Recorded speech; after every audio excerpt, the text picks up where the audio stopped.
Blessed is he who is not offended because of me. Come on, church. என் நிமித்தம் மனத்தாங்கள் அடையாமல் இருப்பவர்கள் ஆசீர்வதிக்கப்பட்டவர்கள். So John was what? Offended. அப்பனா இங்க யோவான் ஸ்நானகன் வந்து மனத்தாங்கள் அடைந்திருக்கிறான். Jesus சொல்றார், John just இந்த offense அந்த fence cross பண்ணிட்டு வந்தா, we think John died because he was persecuted for Jesus. No. John died because he was offended.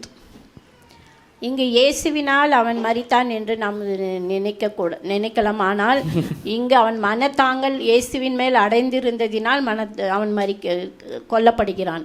Oh, he is blessed. His head was cut for Jesus. No. He's blessed. He supernaturally came out of the prison like Peter.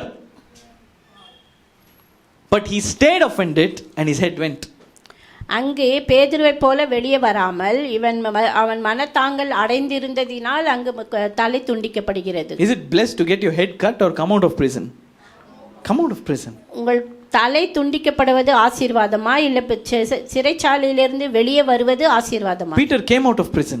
பேதுரு சிறைச்சாலையிலிருந்து வெளியே வந்தார். Because he was not offended with Jesus. ஏன்னா அவர் இயேசுவினிடத்தில் மனத்தாங்கள் அடையவில்லை. Peter was sleeping in the prison. பேதுரு வந்து சிறைச்சாலையில் தூங்கிக் கொண்டிருந்தார். He's like, என்னதான் நடக்கட்டும், I love this Jesus.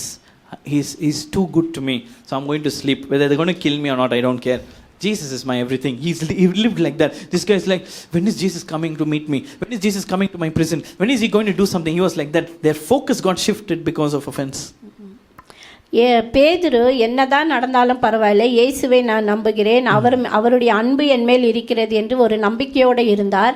ஆனால் அங்கு யோவான் ஸ்நானகனோ மனத்தாங்கள் அடைந்திருந்ததினால் எப்பொழுது இயேசு வருவார், எப்பொழுது என்னை விடுவிப்பார் என்று எதிர்பார்த்திருந்தார்.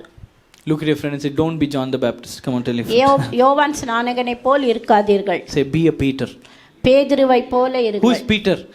எவ்வளோ அடி வாங்கலனும் ஜீசஸ் நம்பின்னு வந்துனே இருக்கும். How much ever he flops, how much ever he makes a mess, he irritates others, he speaks, Ananias, Sapphira die, everything is a mess, but he'll come and say, Jesus, I need help. I'm not going to be offended with you because you're the only one who can help me.